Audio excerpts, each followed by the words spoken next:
Here's a question. Do you think that people cared about politics as much before and we were just like too ignorant because we were like too young at the time? Or do you think people care more now because of the prevalence of social media and just so many people verbalizing their opinions and their political views? I don't think it has to do with the amount of people caring. I think it just has to do with how much we are just exposed to it now.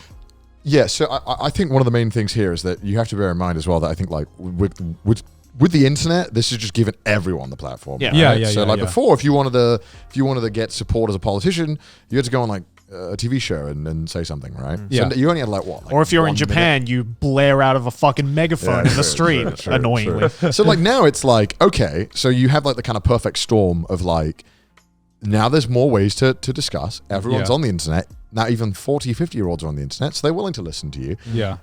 Combine that with the fact that it's become really easy to give politics a kind of tribalism with nothing to do with it, right? So the whole vaccination thing or whatever and all that nonsense, not vaccines are nonsense, but the whole argument around it, it very quickly stopped becoming about the science and more just about like, which horse are you backing? Yeah. Right? So I feel like now It became political. It's gotten really easy to just assign identities to certain political views. Yeah. And this is how politicians have realized that they can push their agenda. It's by just giving it like, are you a real American? Then you'll believe in this, right? It's like, how about you just, if you push, it used to be before, I felt like it was just about more so, it was like, this is the policy, this is what we're going to do. And now it's like, all right, we have to give everything a meaning. You're either with us or you're not. Here's the meaning between it and all that kind of shit. I could explain this better if I was more eloquent with my words, but unfortunately that isn't the case. I mean, they did that subtly with the whole Ebola crisis, right? Like that was the exact same thing. Like it suddenly became like, are you with us or are you not with us? Do you care about these people? Then you should be with me. It's like, but it's got nothing to do with anything. In what case? Sorry, with the Ebola stuff? Like what do you mean? Well, like it very quickly became like, especially in America, became like a political drive, right? For like the campaigns and whatnot. And it's just like, well, oh, did it? Yeah. Oh, I don't remember. Yeah, it absolutely did. And then when the actual election finished, everyone stopped talking about it because it's as if it had nothing to do with the American elections. Yeah, because I think it's much easier instead of proving yourself right to prove the other person wrong. Oh, yeah. By proving the other person wrong, you're in a sense proving yourself right, even though that's not how it works at all. You know, like when did like Ben Shapiro start owning people with facts and logics? Right, because I feel like that's when it started. You know, around the same time, I believe. Like, probably around the same time. When it wasn't about being involved in politics, it was just like, you know, you start off watching someone else just like owning other people in their like logical arguments or whatever. You know, it became part of entertainment. It was like what's his guy, the prove me wrong guy. Stephen Crowder. Yeah, Stephen Crowder, right? That as well, just like fucking exploded out of nowhere too. For the same reasons. It's weird how seeing these waves come up. First, it's just like, you know, you have the group that proves the other group wrong, and then after a while, people get bored of that, and then it's like people proving that group wrong, and it's just like it's a constant, you know, it's a constant ping pong fucking match, as well. You know, it's information on a lot of things is always way more nuanced than people want to get into, right? Yeah. So a lot of the time, if you just take one correct argument or one correct fact about a flawed argument, right? You can just run with that and push that and say like, look, this is right, even though in context it might be incorrect, but you can just keep running with something that you know that you can parrot and is safe to do so. Yeah. And even then, even if you're wrong, it doesn't matter, because as we've learned is that if you're a narcissist and you're willing to not give a fuck if people are trying to cancel you, people have learned that canceling only does shit if you give a fuck. And people are being rewarded in mass. You know, and a lot of those people like that who, even though they get shit wrong, as long as they don't give a fuck and they just make something new or don't mention it and just continue on, it doesn't matter. You get what you want. You get your platform. You can continue. You can get new followers. Oh, you lost a few hundred followers? Oh, you'll get a new 1,000. Who cares? Yeah, exactly. It's like negative. There's never been more of a time when I've realized that, you know, bad press or bad, like there is no such thing as bad. Bad press. Bad press. Yeah, because it's as bad as you give a shit. And the thing is, as well, as a lot of people have realized, and a lot of you see this on YouTube as well, on influencers, it's as bad as you let it seem it is as well. So if you're like, you know, that's why a lot of the scandals around the presidential election that happened in 2016, a lot of them, because if the guy who you're supporting is like, it's not a big deal. then maybe you'll be like, oh, it's not a big deal. Yeah, I guess not. Yeah. You know, like there is a kind of it's as bad as they let it seem, right? Yeah, if you address it, be like, I don't give a fuck, or you don't even bother to address it, then you know. Yeah, I mean, I think you're right in a sense, and I feel like even more so was when Trump got elected, like, you know, regardless of your opinion, you know, of him as a president.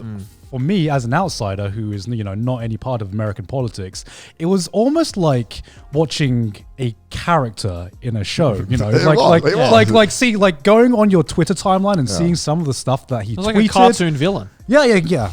Like, remember like the whole Covfeff shit? That shit was like, I don't care where you lie in the political spectrum. I think we can all unanimously agree that Covfeff was fucking hilarious.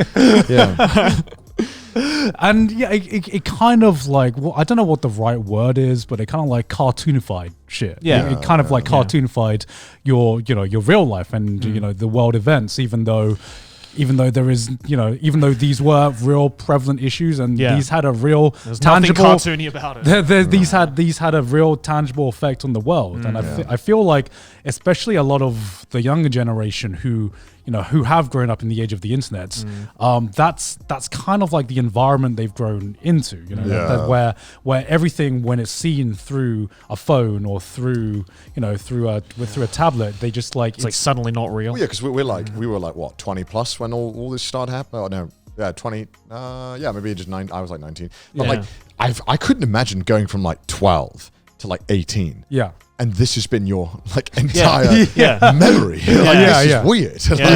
Like, it's really bizarre. Yeah, crazy. And you know, we don't really talk about it on the podcast or political views or our political opinions because the most part, I don't give a fuck what you believe in. Exactly. I have my own opinions, but I'm also not. I'm not like. I don't think I'm some kind of benevolent man who knows all. Right? I know that I probably have come to conclusions on things through flawed like thinking, methodology, whatever the fuck you say, just because of how I've been raised, right? And you've been raised whatever way you have, and if you disagree with me on things, I don't give a fuck how you came to that conclusion. I'm not going to judge you. Because I feel like one of the biggest problems that's come out of all this is that everyone's calling each other stupid for believing in something. And I'm like, I'm sure you have a reason. If we just spoke to each other normally and didn't polarize each other all the fucking time, we might have a conversation. Just to, agree to disagree, right? And it's like, we're not here to fucking like, dangle a fucking carrot in front of your face being like, believe us because we hold the truth. And it's like, no one does. It sucks as well, because obviously with the whole coronavirus stuff and that all got politicized. Of course it did. Of course it did. That unfortunately came at the cost of people's lives. And the people who felt they were right felt so strongly they were right because they thought that, they're like, we have to protect people. And that's fair enough. But it's kind of difficult to convince people when you're calling them stupid. It's been shown that it just doesn't work. No. I mean, I think another big massive thing with the age of the internet is just like the fucking overload of information, right? Where it's like, I remember a point where you read something in a book or read a newspaper or something, and you'd kind of like educate yourself, but it feels like there is just so much information right now that I don't even know what information is the right information to educate myself. Right. So many times I look at something online and I think like, oh man, this is kind of interesting piece of information. A couple of hours later, I found out it's total bullshit. Welcome. It's like, what the fuck? Welcome to real life. Yeah, literally every time. I'm just like, so how? True, where sometimes you hear about a story or an event and you're like, fuck, man, that fucking sucks. I get told by like 5 or 6 different people being like, have you seen this thing? And I'm like, well, fuck, if there's 5 or 6 people around me that I know and I understand who's telling me that this is happening, then it must be true. And I'm like, turns out, nope, all bullshit.